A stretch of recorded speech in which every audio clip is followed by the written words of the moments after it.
So will start with next topic. और आज का जो लेक्चर है it is going to be very important. Keeping in mind chapter का नाम ही है एसी सर्किट्स। तो इन रियलिटी कल का जो लेक्चर था वो सिर्फ you can not say it was just an introduction part. तो आज हमको एसी सर्किट्स के मेन टॉपिक्स कवर करने हैं। तो before we start studying AC circuits we will have to go through something called as phasors. और ये जो फेजर्स है जिसको मैं फेज वेक्टर भी बोलता हूँ, अभी इसको मैं फेज वेक्टर इसके लिए बोलता हूँ क्योंकि ये आपको फेज और डायरेक्शन दोनों का इंफॉर्मेशन देते हैं phasors. And this particular topic phasor it is also important for you. Engineering के फर्स्ट ईयर में वापस तुमको जब फिजिक्स आएगा उसमें तुम लोग वापस से वेव ऑप्टिक्स सीखोगे। वेव ऑप्टिक्स में तुम इंटरफेरेंस वापस सीखने वाले हो और डिफ्रैक्शन ऑल्सो। तो इंटरफेरेंस और डिफ्रैक्शन का जो एनालिटिकल ट्रीटमेंट है वो तुमको उस केस में फेजर्स से करना पड़ेगा। अभी फेजर्स क्या है will see one by one. तो एज यू नो चैप्टर का नाम ही है एसी सर्किट्स और हमारे पास 7 टाइप के एसी सर्किट्स है and I told you which 7 types. तो आज हम देखेंगे। तो ये जो एसी सर्किट्स का अगर आपको स्टडी करना है तो to make the study of AC circuit simple हम लोग क्या करते हैं, हम लोग अल्टरनेटिंग करंट को और अल्टरनेटिंग ईएमएफ को रोटेटिंग वेक्टर से रिप्रेजेंट करते हैं। तो to make the study of AC circuit या फिर to simplify the study of AC circuit, to make the study of AC circuits simple, we represent alternating EMF and alternating current. तो alternating current and EMF with rotating vectors, with rotating नाम में ये rotating मतलब ये जो vectors है they can rotate with rotating vectors. और ये जो दो वेक्टर्स की आप बात कर रहे हो, the two vectors that you are talking about alternating EMF and alternating current, इन दोनों वेक्टर में जो एंगल होगा that gives you the phase difference between EMF and current. And the angle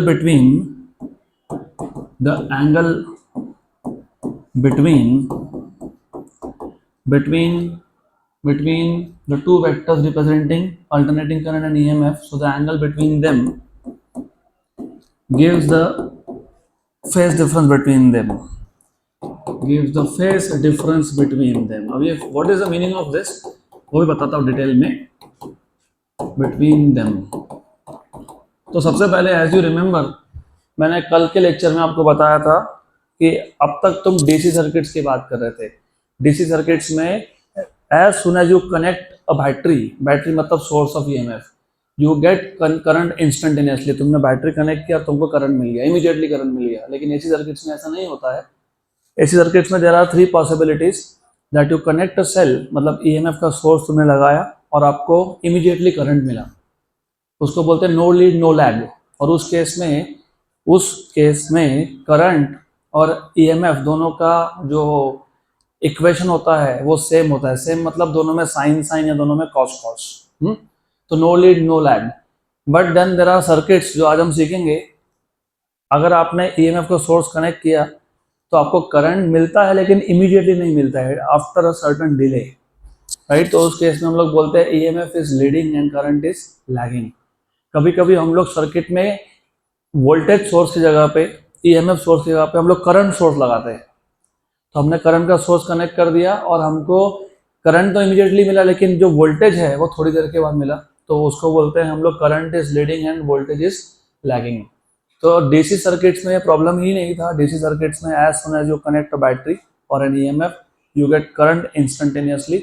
but in case of AC circuits you may or may not have current instantaneous in the circuit. तो हो सकता है there is no lead no lag, हो सकता है current is leading, हो सकता है EMF is leading.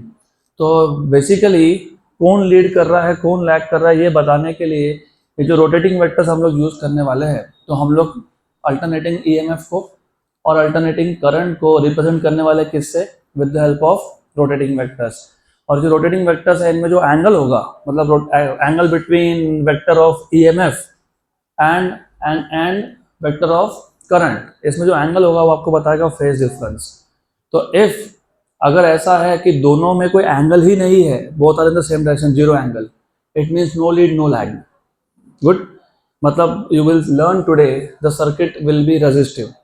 If EMF is in anti clockwise direction में, अगर ईएमएफ आगे है एंटी क्लॉकवाइज नॉट क्लॉकवाइज, तो if EMF is ahead in anti clockwise direction तो हम लोग बोलते हैं ईएमएफ लीड्स करंट लैग्स। और अगर करंट एंटी क्लॉकवाइज में आगे है तो तुम बोलते हो current leads and EMF lags.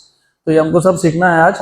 तो first of all that is why I told you to make the study of AC circuit simple. हम लोग इसके आगे से ईएमएफ और करंट को वेक्टर से रिप्रेजेंट करने वाले which can rotate and the angle between them will give you the phase difference. और बाय द वे ये तो ठीक है एसी सर्किट्स के लिए हम फेजर यूज कर ले, लेकिन फेजर तुम और कहाँ यूज कर सकते हो तो तुमको पहले पता होना चाहिए कि फेजर मतलब क्या। Any rotating vector which represents a quality varying sinusoidally, मतलब साइन या कॉस वेव आना चाहिए विथ टाइम। कोई भी ऐसा क्वांटिटी जिसमें वेरिएशन है प्रोपोर्शनल टू साइन या कोसाइन, उसको तुम रोटेटिंग वेक्टर से रिप्रेजेंट कर सकते हो और वो रोटेटिंग वेक्टर को क्या बोलते हो, फेजर। तो remember I am just defining phasor और rotating vector which represents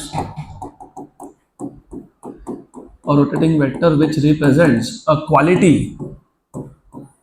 quality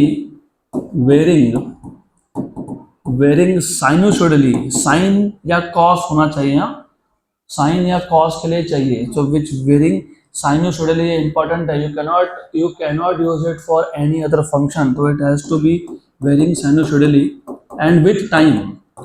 तो ये जो साइन या कॉस है उसमें टाइम में देखना चाहिए। So rotating vector representing a quality varying sinusoidally with time is known as a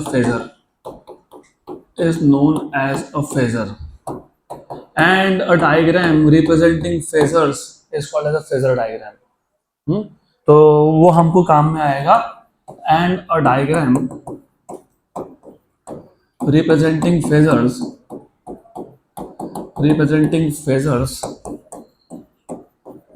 is known as phasor diagram।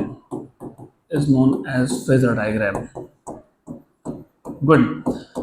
अब सबसे पहले जो आपके टेक्स्ट बुक का जो अप्रोच है फेजर डायग्राम ड्रॉ करने का वो थोड़ा सा अलग है, कॉम्प्लिकेटेड है। अब मैं जो यूज़ करने वाला वो थोड़ा सा सिंपल है। मैं आपको दोनों के दोनों अप्रोच बता देता हूँ। बेसिकली आपके टेक्स्ट बुक में करता क्या है, आपके टेक्स्ट बुक में ऐसा होता है कि ये हॉरिजॉन्टल लाइन है, ये वर्टिकल है, यू कैन से इट इज एक्स एक्सिस और वाई एक्सिस, तो हॉरिजॉन्टल वर्टिकल। तो नॉर्मली क्योंकि मुझे दो वेक्टर रिप्रेजेंट करने हैं, कौन से दो, एक करंट और एक ईएमएफ, करंट एंड ईएमएफ। तो नॉर्मली वो क्या करते हैं, करंट को रिमेंबर करंट के वेक्टर को वो हॉरिजॉन्टल से दिखाते हैं at an angle of omega T. So the phasor representing what alternating current is inclined at what angle, omega t, with respect to horizontal। Good। So remember a phasor representing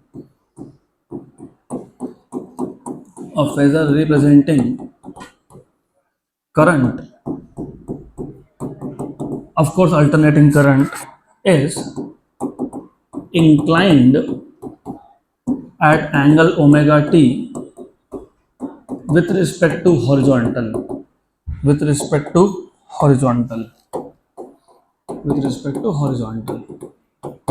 But what about EMF? अभी जो EMF है ना, EMF का जो भी phasor होगा it will be at a certain angle alpha with respect to current। तो इसका एंगल कितना बन गया, ओमेगा टी प्लस अल्फा। अब मैं जानबूझ के ओमेगा टी प्लस अल्फा लिख रहा हूँ बिकॉज आई टोल्ड यू, मैंने कल के लेक्चर में बताया था आपको कि अगर ईएमएफ साइन वेव है, साइन ओमेगा टी है, तो जो करंट है वो sign omega t plus alpha लिखते हो, या तो उल्टा। अगर तुम करंट को साइन ओमेगा टी लिख रहे हो तो ईएमएफ को तुम लिखते हो sign omega t plus alpha. दोनों में से किसी भी एक में अल्फा ऐड कर सकते हो तुम। अगर अल्फा की वैल्यू जीरो हो गई, तो what do you understand by that, if alpha is zero तो ये जो एंगल है ओमेगा टी प्लस अल्फा वो क्या बन जाएगा, ओमेगा टी। मतलब उस केस में जो ईएमएफ है और जो करंट है they are in the same direction, no lead no lag. That will be called as a resistive circuit. सीखेंगे हम आज, राइट, पक्का। अगर ऐसा हुआ अगर ऐसा हुआ कि EMF is leading, current is lagging, तो omega t plus alpha, alpha is a positive value. अगर ऐसा हुआ कि current is leading and EMF is lagging, तो अल्फा की वैल्यू नेगेटिव होती है। तो ये जो E यहाँ दिखा है ना, यहाँ दिखाओगे आप। गुड। ये आपका बुक का रिप्रेजेंटेशन है, मैं मेरा रिप्रेजेंटेशन आपको बताता हूँ थोड़ी देर में, लेकिन हमको दोनों अप्रोच समझ के चलने हैं। तो रिमेंबर, हम सिर्फ कर ही रहे हैं, हम लोग अल्टरनेटिंग EMF को और अल्टरनेटिंग करंट को with the help of vectors draw करने वाले हैं। अब जब तुम वेक्टर बोलते हो तो वेक्टर के पास दो चीज़ें होती है, मैग्नीट्यूड एंड डायरेक्शन। तो पहले मैं बता रहा हूँ डायरेक्शन। तो नॉर्मली क्या करते हैं, करंट के जो फेजर को ओमेगा टी पे दिखाते हैं with respect to horizontal, right. EMF को दिखाते हैं ओमेगा टी प्लस अल्फा पे। अब ये अल्फा की वैल्यू तुमको बताएगी कि कौन लीड कर रहा है, कौन लैग कर रहा है। अगर अल्फा की वैल्यू 0 है तो करंट और EMF both are in the same direction, no lead no lag. अगर अल्फा की वैल्यू पॉजिटिव है तो EMF इज लीडिंग, क्योंकि प्लस किया तुमने तो एंगल ओमेगा टी से ज़्यादा है, तो EMF is leading, current is lagging. मैंने इसलिए पहले बोला तुमको, एंटी क्लॉकवाइज में जो आगे दिखाते हो वो लीडिंग होता है। तो इस केस में आगे कौन दिखाया तुमने एंटी क्लॉकवाइज में, EMF, तो EMF is leading, current is lagging. और अगर उल्टा हुआ, EMF इज लैगिंग, तो सिर्फ मैं अल्फा की वैल्यू क्या कर दूंगा, नेगेटिव कर दूंगा, माइनस कर दूंगा। पक्का, यहाँ तक क्लियर? सिर्फ इतना नहीं है, अब और भी चीज है। ये तो डायरेक्शन हो गया। Then vectors have two things, they have magnitude and direction. तो फर्स्ट थिंग इज, ये जो तुमने करंट का या EMF का वेक्टर जो तुमने ड्रॉ किया, इसका जो लेंथ है, लेंथ वो आपको देता है पीक वैल्यू। क्या देता है वो आपको, पीक वैल्यू। पीक वैल्यू याद है आपको? Peak value is the maximum value. अब बोलोगे वो क्या था, तो बता दो वो भी क्या था। हमने कल ही देखा, in the last lecture we have seen, कि ये जो अल्टरनेटिंग करंट या अल्टरनेटिंग EMF होता है ना, तो अल्टरनेटिंग EMF, अल्टरनेटिंग करंट जो भी तुम प्लॉट कर रहे हो, let us say it is alternating current. क्योंकि अल्टरनेटिंग करंट है तो it goes through all the values from 0 to maximum, right. तो जो उसकी मैक्सिमम वैल्यू होती है, पीक वैल्यू, उसको बोलते हो एम्पलीट्यूड। अब मुझे अगर वेक्टर से EMF को या करंट को रिप्रेजेंट करना है, तो how do I show what is the maximum value, peak value. तो ये जो तुमने वेक्टर ड्रॉ किया, उसका जो लेंथ है, magnitude, that gives you maximum value of current या फिर EMF। बराबर। अगर मुझे ऐसा दिखाना होता, if I want to show कि ये जो करंट है इसका पीक वैल्यू कम है, तो मैं छोटा वेक्टर ड्रॉ करूंगा, simple. If I want to show current का वैल्यू, पीक वैल्यू ज्यादा है, तो मैं बड़ा वेक्टर ड्रॉ करूंगा। तो remember the length of the arrow represents what, length of the arrow represents what. अरे लेंथ क्या रिप्रेजेंट कर रहा है, पीक वैल्यू। क्या रिप्रेजेंट कर रहा है, peak value, that is maximum value.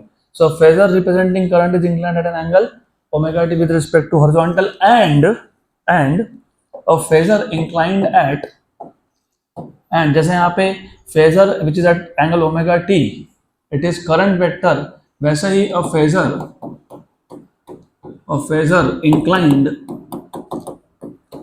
inclined at omega t plus alpha with respect to horizontal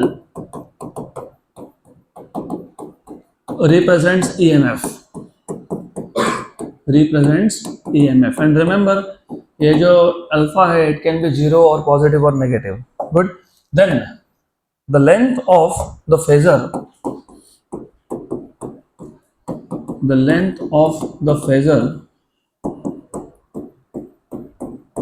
represents peak value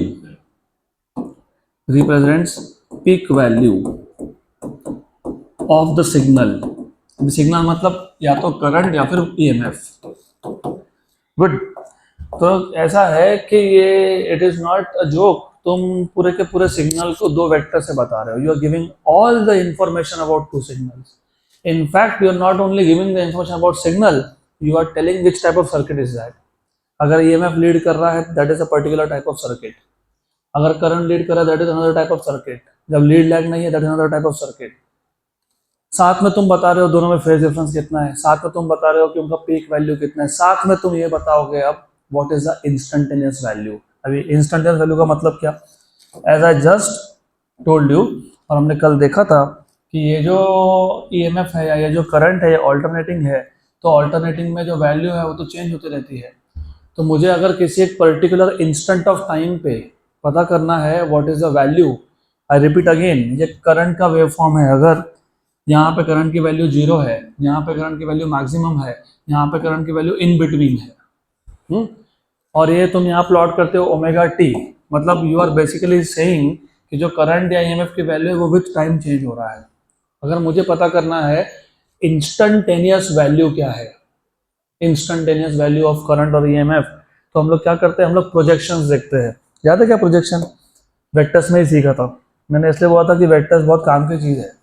projection मतलब तुम क्या करते हो, कंपोनेंट निकालते हो, करंट का कंपोनेंट निकालोगे एक यहाँ पे वाई एक्सिस पे और एक निकालोगे कहाँ पे, एक्स एक्सिस पे, और तुमको पता है अगर ये एंगल ओमेगा टी है तो ये कंपोनेंट कौन सा है, cos.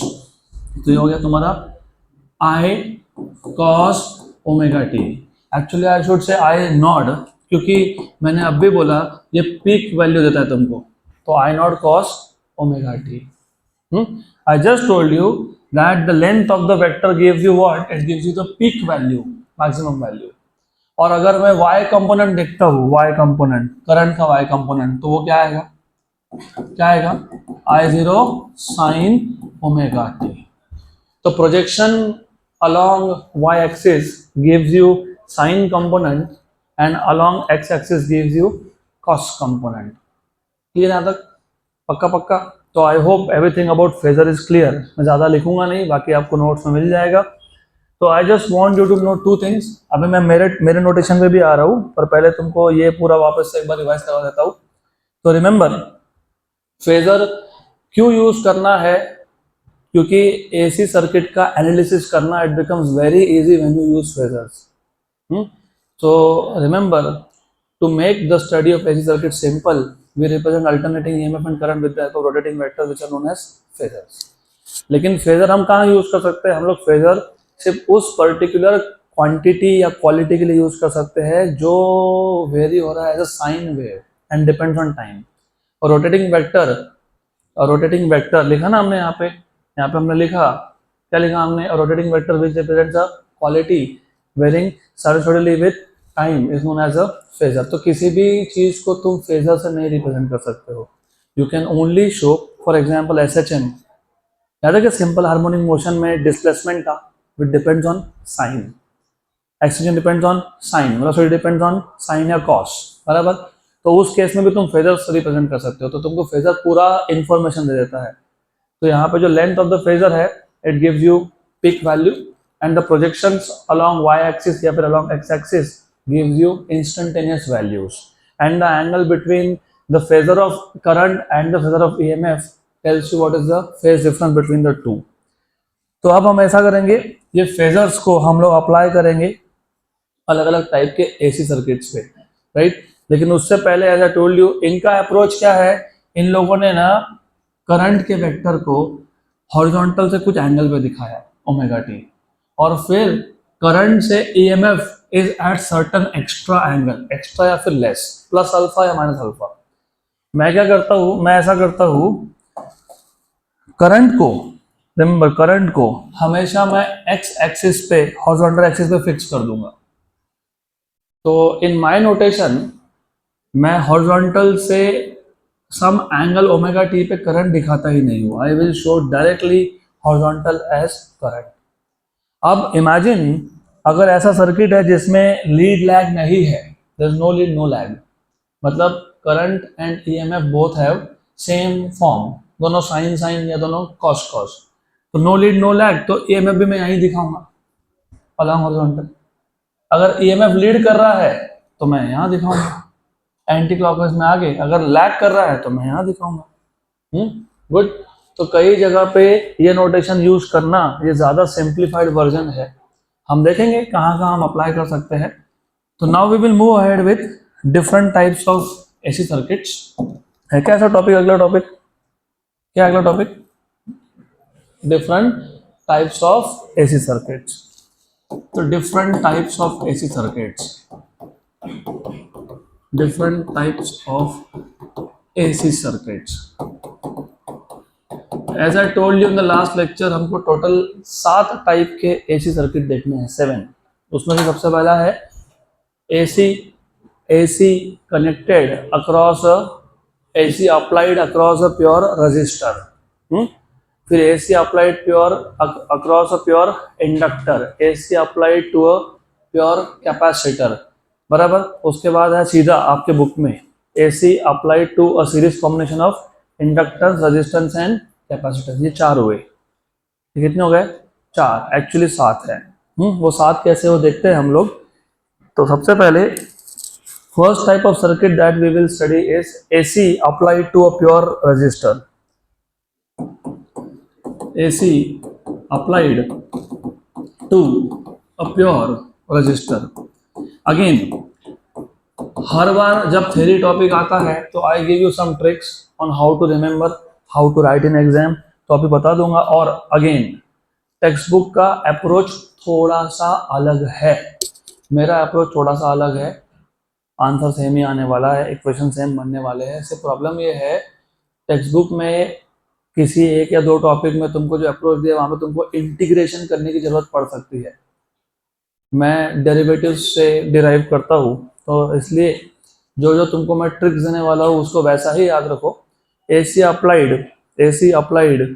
to a pure resistor, AC applied to a pure inductor, AC applied to a pure capacitor, AC applied to a series combination of inductor, resistor, capacitor। ये चारों topic में सबसे पहले सर्किट डायग्राम ड्रॉ करो। उसके बाद या तो EMF का वेव फॉर्म अज्यूम करो। अगर मैं EMF का वेव फॉर्म अज्यूम करके चल रहा हूँ, अगर मैं बोल रहा हूँ let an alternating EMF E equal to E0 sin omega t is connected across register, अगर मैं EMF का वेव फॉर्म अज्यूम कर रहा हूँ तो मुझे करंट का वेव फॉर्म डिराइव करना पड़ेगा, राइट। तो रजिस्टर के केस में हम लोग EMF का वेव फॉर्म अज्यूम करेंगे और करंट का वेव फॉर्म डिराइव करेंगे। इंडक्टर में मैं उल्टा करूंगा, मैं करंट का वेव फॉर्म अज्यूम करूंगा और किसका डिराइव करूंगा? EMF का। Can we start with assuming EMF? Yes you can, कोई प्रॉब्लम नहीं है। सिर्फ अगर तुम इंडक्टर के केस में EMF का वेव फॉर्म अज्यूम करके चल रहे हो E0 sin omega t, तो करंट का वेव फॉर्म ऑब्टेन करने के लिए तुमको इंटीग्रेट करना पड़ेगा। फिर आई एम अवॉइडिंग इंटीग्रेशन क्योंकि उसमें फिर कंफ्यूजन क्रिएट होता है बहुत। गुड। तो रजिस्टर के केस में मैं अज्यूम करूंगा EMF का वेव फॉर्म, इंडक्टर के केस में अज्यूम करूंगा करंट का वेव फॉर्म, और कैपेसिटर में वापस अज्यूम करूंगा मैं EMF का वेव फॉर्म, राइट। तो पहला स्टेप था सर्किट डायग्राम, दूसरा स्टेप था अज्यूम, मतलब बेसिकली तुमको डेरिवेशन करना है कुछ, तो डिराइव करेंगे, लेकिन हमको डेरिवेशन में सबसे पहले अज्यूम करना पड़ेगा one of the wave forms. Good. Then ये स्टेप 2 हो गया। तो step 2 is all the derivation steps. Then step 3 conclusion. तुमने EMF का वेव फॉर्म अज्यूम किया था, करंट का वेव फॉर्म तुमने डिराइव कर लिया, तो तुम अभी कंपेयर करोगे EMF को और करंट को, और वहां से तुम्हारे कुछ कंक्लूजन आएंगे। Step number 4 phasor diagram. Step number 4 phasor diagram. ये 4 स्टेप्स में इसको डिवाइड करना है। तो will first of all draw a circuit which consist of a pure register.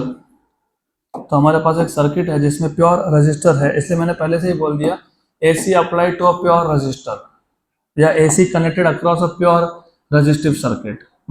इसके अक्रॉस मैंने एक अल्टरनेटिंग सोर्स लगा दिया। बाय द वे कल के लेक्चर में नोटेशन बताना रह गया था, बता देता हूँ। हम लोग DC के लिए एक प्लेट पॉजिटिव एक प्लेट नेगेटिव ऐसा शो करते हैं DC सर्किट्स में। तो DC सोर्स में you show one plate positive and the other negative. Alternating में कोई पॉजिटिव नेगेटिव होता ही नहीं, बिकॉज इट इज अल्टरनेटिंग। तो उस केस में, इन केस ऑफ अल्टरनेटिंग, हम लोग क्या करते हैं, हम लोग एक सर्कल के अंदर ऐसा वेव दिखाते हैं विच represents alternating source.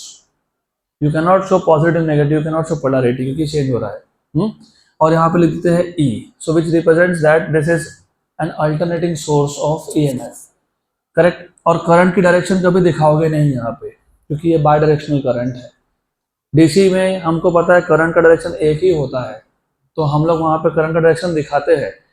AC circuits में कभी भी करंट का डायरेक्शन दिखाया नहीं जाता क्योंकि that is a bidirectional current, it goes and it comes back. और ये रेजिस्टेंस है R। Good. So that is the simplest circuit that you can have. So let us consider a source of EMF connected to a pure resistor. So consider an AC source connected to a pure resistor are as shown in figure. Of course, resistor of resistance value are as shown in figure. Then let E equals to E0 sin omega t, equation number 1. तो मैंने यहाँ पे start किया by assuming the wave form of EMF. EMF का wave form अगर मैं assume कर रहा हूँ तो मुझे किसका वेव फॉर्म डिराइव करना पड़ेगा? करंट का. कैसे करेंगे? सिंपल, ओम्स लॉ, एकदम सिंपल है. तो we know that, what do you know? You know that Ohm's law के अकॉर्डिंग E इक्वल्स टू क्या आता है? IR. E equals to IR, equation number 2. Therefore, from 1 and 2, E equals to IR, but E equals to E0 sin omega t. So you have IR equals to E0 sin omega t. So you have I equals to E0 by R sin omega t. Equation number 3. Equation number 3 is nothing but alternating current in a circuit which has only resistance. बराबर. अब हमको ये दिख रहा है यहाँ से, ये भी अल्टरनेटिंग करंट है, क्योंकि ये भी किस पे डिपेंड करता है? साइन पे. साइन या कॉस पे जो भी क्वांटिटी डिपेंड करेगी वो क्या होती है? अल्टरनेटिंग. इसका मतलब उसकी वैल्यू 0 से पीक होगी, फिर 0 होगी, फिर नेगेटिव पीक होगा, फिर 0 होगा. तो हमको क्या फाइंड करना है? Peak value. पीक वैल्यू कैसे फाइंड करते हो? तुम बोलते हो कि करंट किस पे डिपेंड कर रहा है? साइन पे. तो जब साइन की वैल्यू मैक्सिमम होगी तो करंट की वैल्यू भी क्या होगी? Maximum. So remember if sin omega t is 1, if sin omega t is equals to 1, then the value of current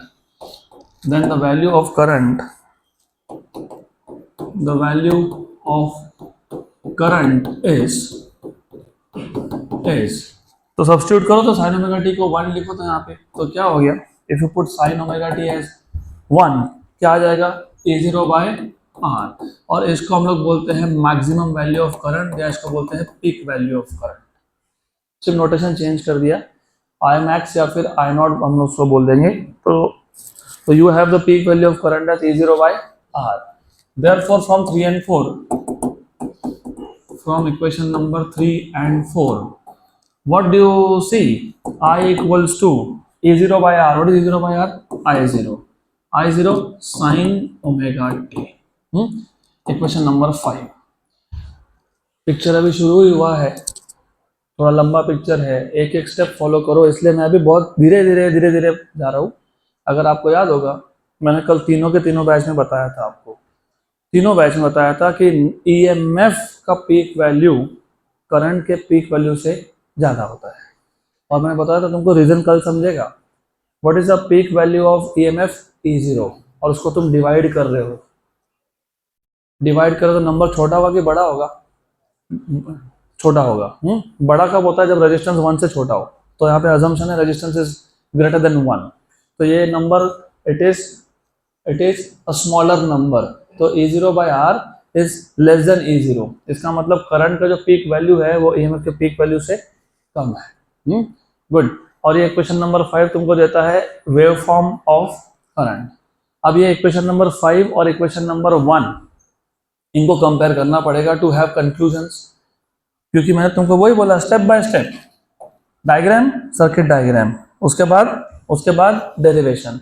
मतलब EMF से स्टार्ट किया, करंट का वेव फॉर्म आया, अब हमको करंट का वेव फॉर्म मिल गया, तो अभी इक्वेशन ऑफ EMF और करंट इसको कंपेयर करके हमने क्या कंक्लूड किया वो हमको लिखना पड़ेगा, कंक्लूजन्स. तो मुझे बताओ what are your conclusions? Both waves are which type of waves? Sine waves. So from equation 1 and 5 we see that both EMF and current are sine waves. सिर्फ इतना नहीं है, are sine waves of the same frequency. दोनों में omega था, of the same frequency. सिर्फ इतना नहीं है, बहुत कुछ है समझने के लिए.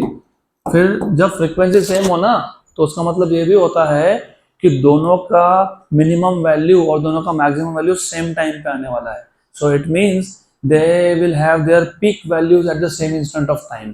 So this implies they will have their peak values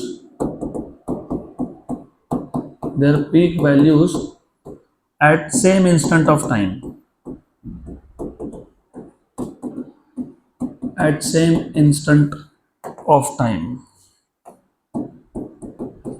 सिर्फ इतना नहीं है, और भी है. तो और क्या तुम्हारा कंक्लूजन हो सकता है बताओ. There is no lead no lag. So therefore दोनों साइन वेव होने की वजह से there is no lead no lag. So there is no lead no lag. Good, हो गया. तो यहां तक तुम्हारा हो गया. अब हम लोग क्या करेंगे, अब हम लोग ड्रॉ करेंगे डायग्राम्स. मैं जानबूझ के डायग्राम्स बोल रहा हूँ क्योंकि मैं दो डायग्राम ड्रॉ करने वाला हूँ. एक होगा फेजर डायग्राम और एक होगा उनका वेव, राइट. तो you can draw two diagrams. मैं जो वेव फॉर्म है वो एक सिंगल डायग्राम पे ओवरलैप करूंगा. तो y axis will represent EMF and current, whereas x axis will represent omega t मतलब theta. So if you want, पहले हम लोग EMF प्लॉट कर लेते हैं. तो ये तुम्हारा EMF का वेव फॉर्म है. बस one cycle is sufficient. And one cycle में तुमको पता है ये जीरो एंगल होता है. You know this is pi by two which is basically 90 degree. You know this is pi, you know this is 3 pi by two and this is 2 pi. और ये peak value of EMF है E0. This is peak value of EMF. And then मैं जब current plot करूंगा तो ये current का wave form है. And this is the peak value of current. ये हो गया आपका वेव फॉर्म. तो प्योरली रेजिस्टिव सर्किट में you see they are peaking at the same time. There is no lead no lag. सिर्फ इतना है कि peak value of current is less than peak value of EMF for the simple reason that you divide peak value of EMF by resistance R. तो E0 by R. Good. Then phasor diagram. अब जो phasor diagram है उसके मैं तुमको दो अलग अलग तरीके बताने वाला हूँ. एक जो आपका टेक्स्ट बुक का है. तो एज आई टोल्ड यू, आपके टेक्स्ट बुक में क्या करते हैं, ये हो गया तुम्हारा हॉरिजॉन्टल डायरेक्शन, ये हो गया वर्टिकल डायरेक्शन. तो टेक्स्ट बुक में आपके क्या करते हैं, टेक्स्ट बुक में ना what they do is current को वो ओमेगा टी एंगल पे दिखाते हैं हमेशा. तो ये हो गया करंट का पीक वैल्यू I0. गुड. और इस केस में करंट और EMF दोनों ही साइन ओमेगा टी है, नो लीड नो लैग. तो फिर यहाँ पे इस केस में जो EMF है वो भी सेम डायरेक्शन में आएगा. सिर्फ मैंने EMF का वेक्टर बड़ा दिखाया for again simple reason, EMF का पीक वैल्यू ज्यादा है और करंट का पीक वैल्यू कम है. Right, so this is the notation that they follow in the books. And what I will do is, I will do a simple thing, extremely simple thing. तो मैं ऐसा करने वाला हूँ, मैं इन दोनों को हॉरिजॉन्टल डायरेक्शन में दिखाने वाला हूँ. I am going to show both of them in horizontal direction. आगे वैसे भी आपके टेक्स्ट बुक ने भी एक टॉपिक के लिए वो चेंज किया ही आखिर. तो टेक्स्ट बुक में भी उन्होंने लास्टली वही किया, एक लास्ट टॉपिक के लिए सीरीज LCR के लिए. तो we will show it like that. तो रिमेंबर, ये दोनों के दोनों नोटेशंस, दोनों के दोनों रिप्रेजेंटेशंस सेम है. There is absolutely no difference. Good. सिर्फ मैं टी की वैल्यू 0 कर देता हूँ. मतलब मैं ऐसा इमेजिन करता हूँ कि t इक्वल टू 0 पे दोनों both were align along horizontal. तो चलता है, ये भी फॉलो करो, ये फॉलो करो, व्हाटएवर यू वांट. तो ये हो गया आपका पहला सर्किट खत्म. तो इतना ही है. सेकंड और थर्ड सर्किट के आगे, सेकंड सर्किट से आगे अभी बहुत सारा एडिशनल इंफॉर्मेशन मिलने वाला है हमको. तो सेकंड सर्किट है AC applied to a pure inductor, है ना. ऐसा ही है ना, प्योर इंडक्टर है ना. तो AC applied to a pure inductor. AC applied to a pure inductor. When you say pure inductor, मतलब जिस मटेरियल से तुमने इंडक्टर बनाया, already what is inductor? Coil. तो कॉइल तो किसी मटेरियल से बनाओगे ना, कंडक्टिंग मटेरियल से, और कंडक्टिंग मटेरियल का क्या होता है? रेजिस्टेंस होता है। तो यहाँ पे बंदे से AC apply to pure inductor, मतलब जो कॉइल तुम ले रहे हो उसका रेजिस्टेंस निग्लिजिबल है, तो रेजिस्टेंस काउंट मत करना। This is what they are telling you. तो हमारे पास अभी है एक कॉइल। मैंने तुमको लास्ट चैप्टर में ही बता दिया था इलेक्ट्रोमैग्नेटिक इंडक्शन में कि अगले चैप्टर से कॉइल को कॉइल नहीं बोलेंगे, सोलेनोइड को सोलेनोइड नहीं बोलेंगे, उसको बोलेंगे इंडक्टर। तो ये इंडक्टर है जिसका इंडक्टेंस का वैल्यू एल है। इसको हमने कनेक्ट कर दिया है एक एसी सप्लाई, एसी सप्लाई। तो there is some AC source connected to this, some AC source connected to this. यहाँ पे मैंने एक एसी सोर्स लगा दिया, एसी सोर्स लगा दिया, इसका ईएमएफ है ई। मैंने कहीं पे भी पिछले केस में भी मैंने इधर सिर्फ ई लिखा था, मैंने ई का वेव फॉर्म नहीं बताया आपको, साइन के कॉस, यहाँ भी नहीं बता रहा हूँ। यहाँ तो डिराइव करने के बाद आएगा। तो consider a pure inductor, consider a pure inductor of inductance L. और जब मैं यहाँ पे इंडक्टेंस बोल रहा हूँ तो मैं सेल्फ इंडक्टेंस की बात कर रहा हूँ, क्योंकि यहाँ पे कोई और कॉइल है नहीं, तो म्यूचुअल इंडक्टेंस की तो बात ही नहीं हो रही यहाँ पे। तो consider a pure inductor of inductance L connected across a source of EMF, a source of alternating EMF, a source of alternating EMF E। अब स्टार्ट करेंगे यहाँ से, assuming I equals to I0 sin omega t, equation number 1। Good, मैं वापस बता देता हूँ, if you want you start with E equals to E0 sin omega t, कोई प्रॉब्लम नहीं है।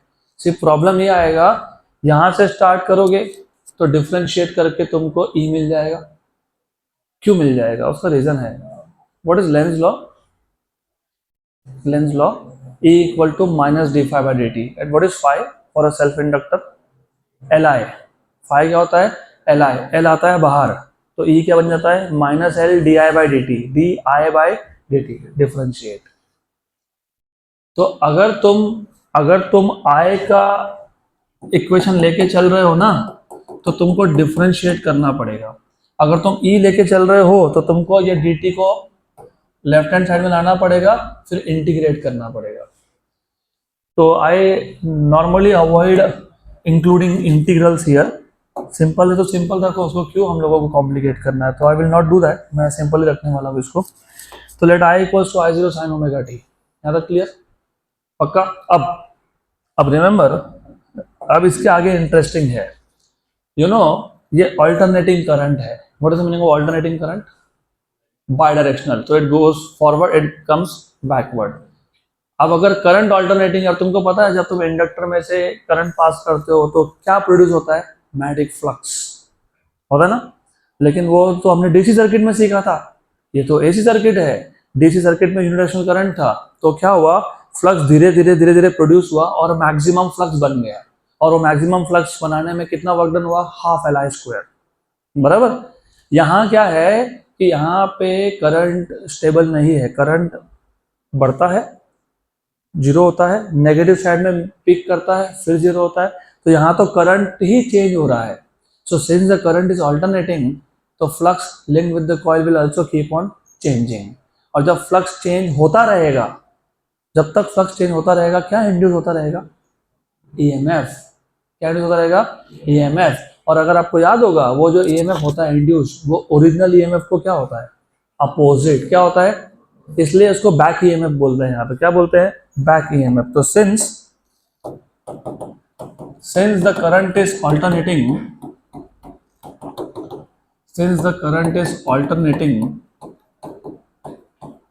hence the flux associated with the inductor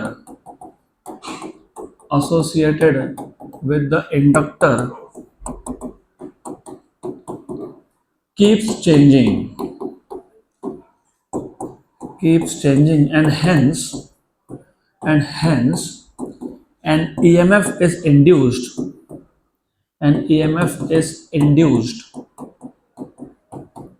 in the coil मतलब inductor, which is given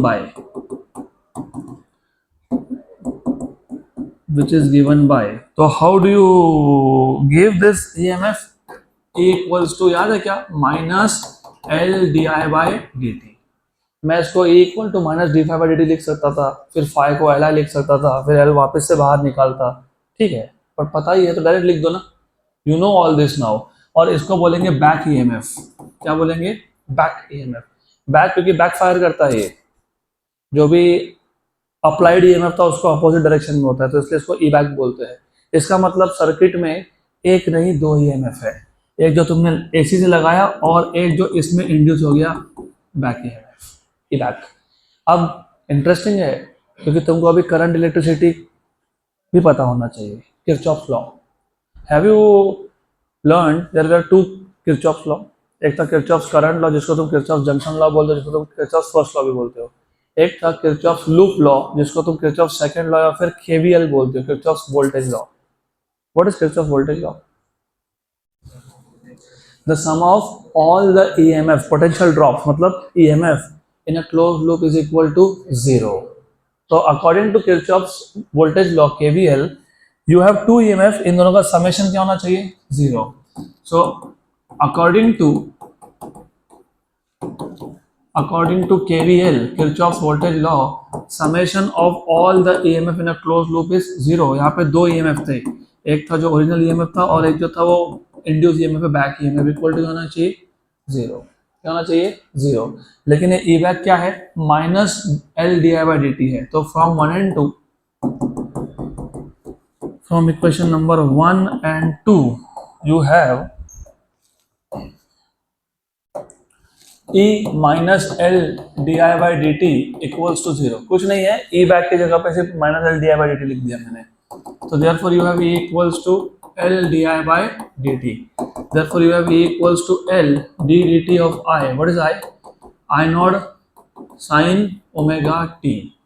तो therefore E equals to I nought को बाहर लाओ, derivative of sine omega t. What is derivative of sine omega t? cos omega t into omega, तो ये आ गया cos omega t, बराबर। गुड। इसका मतलब ये जो इक्वेशन नंबर 3 है ये तुमको बताता है कि EMF is nothing but a cosine wave, और अगर कोसाइन वेव है तो कोसाइन वेव का पीक वैल्यू कब होगा? जब कोसाइन की वैल्यू कितनी हो जाएगी? 1। तो स्टेप्स लगभग सब सेम है। So therefore if cos of omega t equals to 1 then you have the peak value of EMF। तो E max जिसको तुम E नॉट बोलोगे तो क्या आ जाएगा ये? if I put cos omega t 1 तो कितना बचेगा? L I not omega. Equation number 4। अभी इक्वेशन नंबर 4 को याद रखो, बहुत काम की चीज है हमारे लिए। यहाँ से आगे तो रियल एसी सर्किट चालू होगा। अब जो मेन टॉपिक हमको सीखने हैं वो यहाँ से चालू होगा। वो तो ठीक है, रजिस्टर तो क्या रजिस्टर था, वो तो तुम डीसी सर्किट में भी सीखते आए, नथिंग न्यू। अभी इसके आगे नया सब चालू होगा। सबसे पहले ये इक्वेशन 4 को 3 में सब्स्टिट्यूट कर देता हूँ। So therefore from equation number 3 and 4 you have E equals to ये एल आई नॉट ओमेगा क्या है? E naught cos omega t, बराबर। Good, sure good. अब समझ में तो आ गया कि ईएमएफ इज कॉस वेव और करंट इज साइन वेव, लेकिन मुझे अगर दोनों को कंपेयर करना है तो मैं इसको लिखूंगा sine of omega t plus pi by 2। Good, पक्का, श्योर। ना I have a question for you. हाँ तो बोल दिए, हाँ सही है। माइनस क्यों नहीं? प्लस ही क्यों? नहीं, मेरा क्वेश्चन ये है, तुमने cos ओमेगा टी को sin omega t plus pi by 2 लिखा क्योंकि basically sin of pi by 2 plus theta is cos theta, लेकिन sin of pi by 2 minus theta is also cos theta. तो I am asking you why you did not write down sin of pi by 2 minus theta minus omega t ना? वो तो हम बोलेंगे ना, अब वो तो हम अभी बोलना बाकी है। ईएमएफ इज लीडिंग, तुम सही हो, ईएमएफ इज लीडिंग, वो तो हम बोलेंगे ना, हमने कहाँ बोला अब तक, तो कंक्लूजन पार्ट हुआ ही नहीं, इसलिए मैंने इंटीग्रेशन मना किया था, वहां तो और भी कंफ्यूजन हो जाता है फिर। बताओ, did you understand my question? Cos of theta, sine of pi by 2 plus theta is also cos theta, sine of pi by 2 minus theta is also cos theta. हाँ पक्का। तो मैंने यहाँ पे sine of pi by 2 plus omega t क्यों लिखा, minus क्यों नहीं लिखा मैंने यहाँ पे? मैं तो माइनस भी लिख सकता था ना, हाँ तो क्यों नहीं लिखा, वही तो मेरा क्वेश्चन है। तो अभी थोड़ा सा सोचना है इस पे, मैं आज तो नहीं बताने वाला, I want you to think, तो थोड़ा सोच के आओ कि भैया ऐसा क्यों, why we did not write down minus, plus ही क्यों लिखा हमने? I know I can write sine of pi by 2 minus omega T और plus omega T, I get cos omega T, तो वो तुम अभी देखोगे, वो it is up to you. Good, पक्का। तो अभी सो फार हमने यहाँ तक क्या किया, कुछ नहीं है, एक इंडक्टर था, कॉइल था, उसको हमने ऑल्टरनेटिंग ईएमएफ लगा दिया, फिर हमने अज्यूम किया कि इसका जो करंट है उसका वेव फॉर्म क्या है, आई जीरो साइन ओमेगा टी, फिर क्योंकि करंट ऑल्टरनेटिंग है वो साइन वेव है, साइन वेव मतलब पॉजिटिव फिर negative, half cycle positive negative मतलब बाई डायरेक्शनल करंट है, पॉजिटिव नेगेटिव हाफ साइकिल चलता रहेगा। तो पॉजिटिव और नेगेटिव जब होगा, करंट जब चेंज होगा तो ईएमएफ चेंज होगा, क्योंकि करंट चेंज होगा तो फ्लक्स चेंज होगा, फ्लक्स चेंज होगा तो ईएमएफ इंड्यूस होगा, तो ईएमएफ इंड्यूस होगा, किसमें इंड्यूस होगा, कॉइल में, और वो जो इंड्यूस ईएमएफ होता है वो ओरिजिनल ईएमएफ को क्या होता है, अपोजिट डायरेक्शन, तो उसको क्या बोल दिया हमने, बैक ईएमएफ, राइट। इसका मतलब सर्किट में एक नहीं दो ईएमएफ है, दो है, दो, right. And then Kirchhoff's loop law क्या बताता है हमको, summation of all the EMF, all the potential drops is equal to 0 but in a closed loop। तो closed loop था क्या, हाँ, तो हमने KVL लगा दिया, हमको KVL से मिल गया E plus E back equal to 0, तो E equal to L di by dt, derivative ले लिया, आपको मिल गया E equals to L I naught omega cos omega t, and then finally we have E equal to E naught cos omega t। Good, यहाँ तक आ गए। अब हम लोग इक्वेशन नंबर 5 को, मतलब E0 cos omega t को, और इक्वेशन नंबर 1 को, मतलब I equal to I0 sine omega t को कंपेयर करके हम कंक्लूजन ड्रॉ करेंगे। कंक्लूजन ड्रॉ करने से पहले एक चीज़ और हमको करनी है, ध्यान देना थोड़ा सा, मैंने बोला था ना इक्वेशन नंबर 4 काम में आएगा, काम में आएगा, अभी आएगा काम में। ऑल्सो ये जो ई नॉट है एल आई नॉट ओमेगा, मैं इसको ऐसा लिखूँ, E naught by I naught equals to omega L, ठीक है, गुड, हाँ पक्का, श्योर। ये पीक वैल्यू मैं इसको ऐसा भी तो लिख सकता हूँ ना, E naught by root two upon I naught by root two omega L. What was E naught by root two, E R M S, excellent, E R M S and upon I R M S, good, omega L, सही है क्या? Yes. अब नहीं, अब story यहाँ से चालू होगी, रुको बताता हूँ। अभी तो हमने इक्वेशन लिखा, फिजिक्स यहाँ से आगे स्टार्ट होगा अब।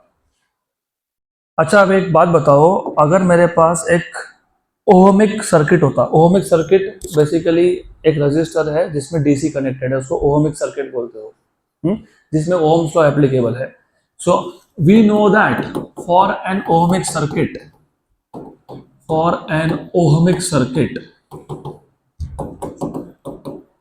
What do you know, V equals to I R, ऐसे होता है ना, V equals to I R. इसका मतलब V by I equals to R, equation number 7। Good. Now look at equation number 6 and equation number 7। equation number 7 में V by I है, voltage by current, और यहाँ पे भी voltage by current। What is E? Induced EMF। What is EMF? Voltage by current। Dimensionally speaking, voltage by current क्या होता है? Resistance। So from equation number 6 and 7 we can say that what you can say that ये जो omega L है, ये omega L dimensionally क्या आ रहा है, रेजिस्टेंस। तो we can say that omega L behaves like resistance,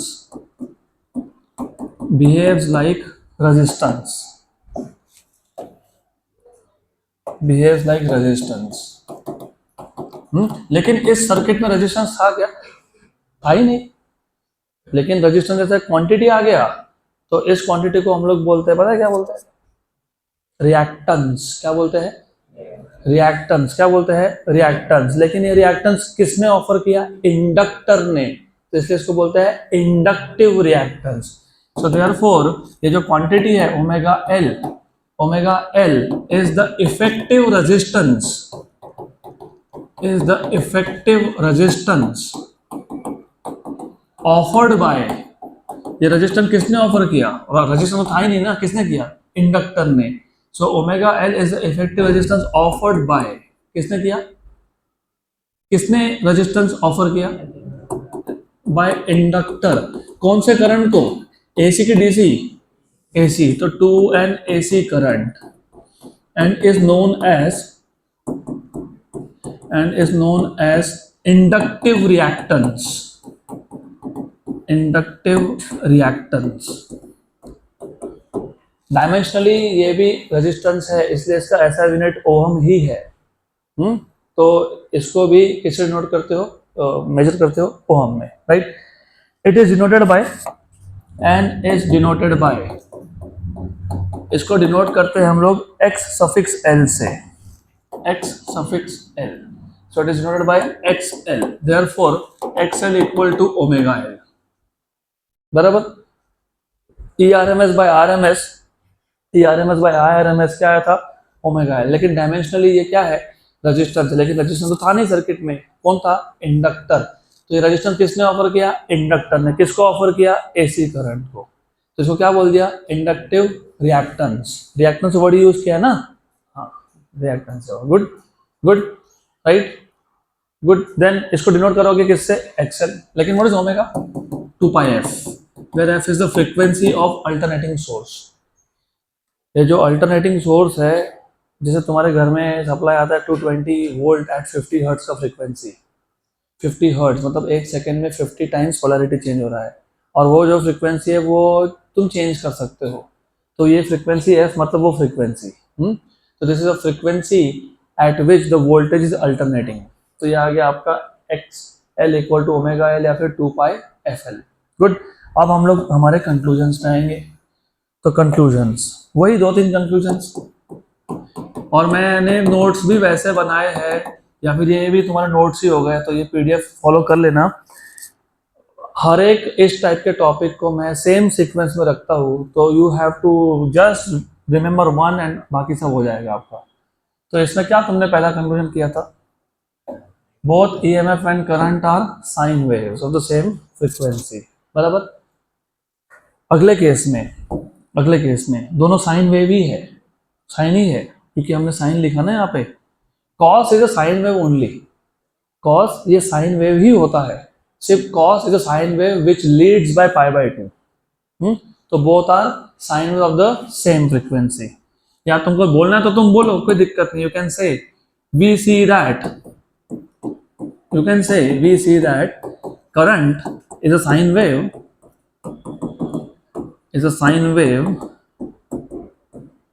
and EMF is a cos wave। Cosine है तो साइन ही, सिर्फ वो कोसाइन है।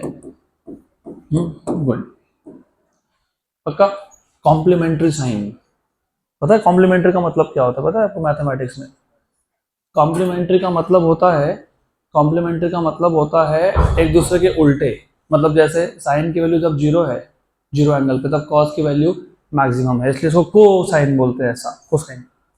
Good. Number 2, who leads who lags? EMF leads, current lags. लेकिन EMF leads by how much?